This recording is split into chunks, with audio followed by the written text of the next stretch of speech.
हर खबर पर होगी आपकी पकड़। डाउनलोड कीजिए एबीपी लाइव ऐप। गैंगस्टर विकास दुबे मारा गया, लेकिन उसकी रसूख की पुरानी कहानी अब भी सामने आ रही है। अच्छा, वो पुराने वीडियोस एक एक करके अब बाहर आ रहे हैं, जो ये बताते हैं कि विकास दुबे से डरने वाले लोग किस तरीके से उसकी जय जयकार किया करते थे।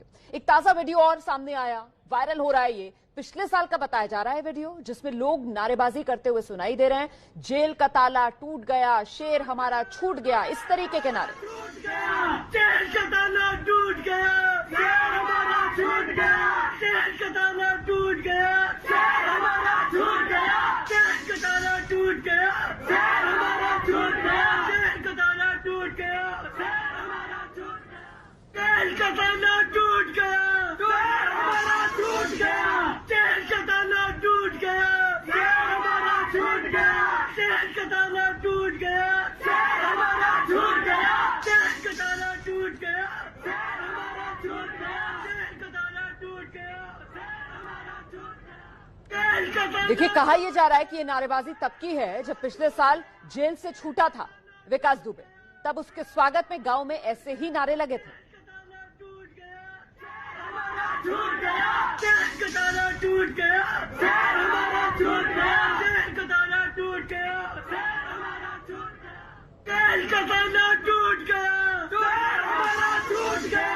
जेल का ताला टूट गया, शेर हमारा छूट गया। जय वाजपेयी बार बार दोहरा रहा है कि वो तो बेकसूर है, उसे तो कुछ पता नहीं है, लेकिन किस तरीके से जय वाजपेयी के तार इस पूरे मामले में जुड़ते हैं, कैसे जय वाजपेयी जो है विकास दुबे, जी हां, कुख्यात गैंगस्टर विकास दुबे के खजांची के तौर पर भूमिका निभाता आया। जरा ये रिपोर्ट देखिए आप।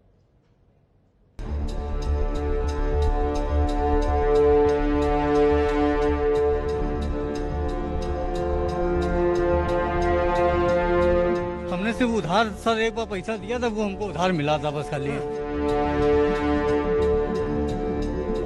2 दिन पहले हमको क्लीन चिट मिल गई। इस हत्या से इनका कोई संबंध नहीं। उसके बाद पता नहीं कल से हमको टॉर्चर किया जा रहा है।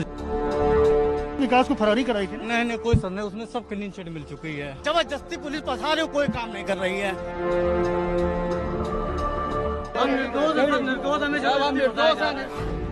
विकरू कांड को अंजाम देने वाले रावण विकास दुबे की जय जयकार करने वाला जयकांत वाजपेयी। वो जयकांत वाजपेयी जो एक पान की दुकान से करोड़पति भूमाफिया बन गया, लग्जरी गाड़ियों और दूसरों की संपत्ति का शौकीन जयकांत वाजपेयी जो विकास दुबे का कैशियर था। 2 जुलाई की रात जब कानपुर के बिकरू इलाके में विकास दुबे 8 पुलिस कर्मियों की हत्या कर फरार हुआ था, तो जांच की आंच में जय वाजपेयी भी आ गया।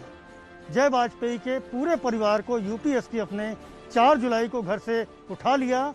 पूरे 16 दिन तक उससे पूछताछ होती रही और इस दौरान यूपीएसटीएफ उसको लखनऊ से लेकर कानपुर तक घूमती रही।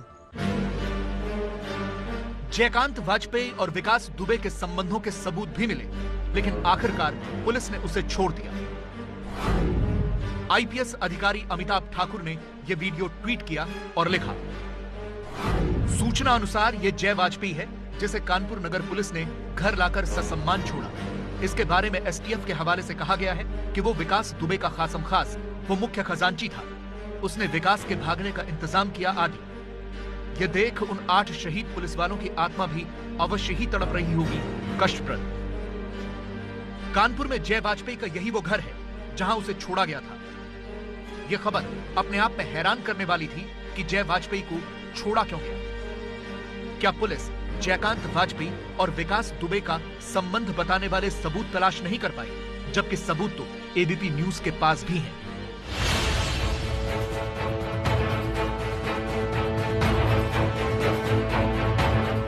यह जयकांत वाजपेयी और उसकी पत्नी श्वेता वाजपेयी की बैंक स्टेटमेंट है। यह स्टेटमेंट 1 अप्रैल 2019 से 8 जुलाई 2020 तक की है। दोनों के account state bank of India के कानपुर के रामकृष्ण नगर ब्रांच में हैं। इस बैंक स्टेटमेंट से साफ है कि 30 नवंबर 2019 को विकास दुबे की तरफ से 5 लाख रुपए जयकांत वाजपेयी के बैंक खाते में डाले गए। इसी तरह से जयकांत वाजपेयी की पत्नी श्वेता वाजपेयी के खाते में भी 30 नवंबर 2019 को ही विकास दुबे की तरफ से 5 लाख रुपए जमा कराए गए और 2 दिसंबर 2019 को 5-5 लाख रुपए की ये रकम किसी प्रकाश मिश्रा ने चेक से निकाल ली। तो आपका लेन देन विकास से नहीं था? हमने सिर्फ उधार सर एक बार पैसा दिया था, वो हमको उधार मिला था बस खाली। हमने 5-5 लाख रुपए 2 बार दिए थे सर। 2 बार? किस लिए दिए थे? उधार दिए थे 3 साल पहले। क्या विकास दुबे और जयकांत वाजपेयी के संबंध स्थापित करने वाला ये सबूत उसकी गिरफ्तारी के लिए काफी नहीं था? अगर ऐसा है तो फिर हमारे पास उत्तर प्रदेश पुलिस की एक जांच रिपोर्ट भी है।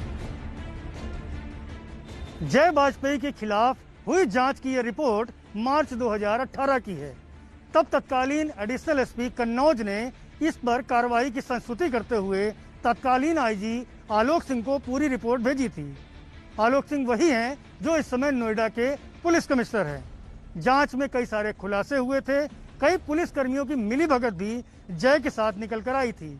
आईजी आलोक सिंह ने पूरे मामले में कार्रवाई की संस्तुति करते हुए एसएसपी को पत्र भी भेजा था, लेकिन कुछ नहीं हुआ। इस जांच रिपोर्ट में कहा गया था कि जय वाजपेयी और उसके सहयोगियों द्वारा 2010 से अब तक ली गई संपत्तियों की जांच इनकम टैक्स और ईडी से कराई जानी चाहिए। केस दर्ज होने के बावजूद जय वाजपेयी ने पासपोर्ट बनाया और दोस्तों के साथ दुबई भी घुमाया, इसकी भी जांच होनी चाहिए। कई एफआईआर दर्ज होने के बावजूद जयकांत वाजपेयी को रिवॉल्वर का लाइसेंस भी दिया गया। इस संबंध में नजीराबाद के थाना प्रभारी, अशोकनगर के चौकी प्रभारी और कई पुलिस वालों की सत्यनिष्ठा संदिग्ध पाई जाती है। मैं फैमिली के साथ घूमने गया 2-3 बार और 2 बार ऐसे गया। 2 बार थाईलैंड गए थे। दुकान की हमारा टूर है, इलेक्ट्रॉनिक घूमने जाते हैं होली में। इन सब के बावजूद जय वाजपेयी को कानपुर पुलिस ने छोड़ दिया था, लेकिन फिर मीडिया में हंगामा मचा और जय वाजपेयी को पुलिस फिर से पकड़कर ले गई। सर पुलिस 4 को लेके गई, फिर छोड़ दिया, फिर 5 को लेके गई, उसके बाद 12 दिन रखा, उसके बाद छोड़ दिया, फिर कर लेके गई और यहाँ पर ले आए। देखिए, अब सवाल यह है कि क्या वाकई यूपी पुलिस विकास दुबे के खजांची को बचाने की कोशिश कर रही थी? क्योंकि जय वाजपेयी और विकास दुबे के बीच पैसों के लेन देन के सबूतों की कमी नहीं है। दबाव में दोबारा गिरफ्तार किया गया जय वाजपेयी को, तो सवाल तो उठेंगे कि जिसके खिलाफ सबूत नहीं थे, अचानक कहां से सबूत आ गए? इसी पर बात करते हैं। एबीपी न्यूज संवाददाता संजय त्रिपाठी इस समय हमारे साथ मौजूद हैं। संजय, सबसे बड़ा सवाल यह है कि आखिरकार ये पुलिस कर क्या रही? कभी छोड़ देती है, उसके बाद दबाव बनता है तो फिर गिरफ्तार करती है, ये चल क्या रहा है? देखिए रोमाना, ये जगजाहिर है कि जयकांत वाजपेयी के संबंध तमाम ब्यूरोक्रेट्स और नेताओं से थे। विकास दुबे से भी उसके प्रगाढ़ संबंध थे, तो ऐसे में जो उसका नेक्सस है वो बहुत मजबूत है और वो अपने बच से निकलने के रास्ते बना लेता है। पहले भी उसके खिलाफ कई सारी जांचें हुई। खुद कानपुर के तत्कालीन आईजी आलोक सिंह ने उसके खिलाफ कानपुर की जांच को कन्नौज से कराया था। मतलब उनको ये कहीं ना कहीं अंदेशा था कि यहाँ अगर कोई अधिकारी जांच करता है तो वो जय वाजपेयी से प्रभावित हो सकता है और जांच कहीं ना कहीं उसके फेवर में जा सकती है। तो उन्होंने कन्नौज के एक अधिकारी से जांच कराई। जांच रिपोर्ट में वही तथ्य निकल के आए थे जिसकी उम्मीद की जा रही थी। उस आधार पर कार्रवाई की सिफारिश हुई, लेकिन कार्रवाई नहीं हुई। कई मंत्रियों ने पत्र लिखे कि उस जांच रिपोर्ट पर कार्रवाई की जाए, लेकिन कार्रवाई नहीं हुई। तो इससे अंदाजा लग जाता है कि जय वाजपेयी बेहद शातिर था। उसके ताल्लुकात तमाम बड़े लोगों से थे और ये बड़े लोग हमेशा उसको बचाते रहते थे। अभी भी मैं आपको बताना चाहूंगा कि ये जो पूरा प्रकरण था जिसमें जयकांत वाजपेयी को 12 दिन पुलिस हिरासत में रखा गया और उसके बाद ले जाकर उसको घर पे छोड़ दिया जाता है, तो मीडिया सवाल खड़े करता है कि जब जय वाजपेयी सीधे तौर पर विकास दुबे और उसके गैंग से जुड़ा था तो आखिर क्यों छोड़ा गया? बिल्कुल, देखिए लेन देन का हिसाब साफ तौर पर जो सामने निकल कर आता है, बावजूद उसके पुलिस पहले छोड़ देती है, फिर जब दबाव बनता है तो दोबारा गिरफ्तार करती है। इसीलिए सवाल तो उठेंगे ही। बहुत बहुत धन्यवाद संजय त्रिपाठी इस तमाम जानकारी के लिए।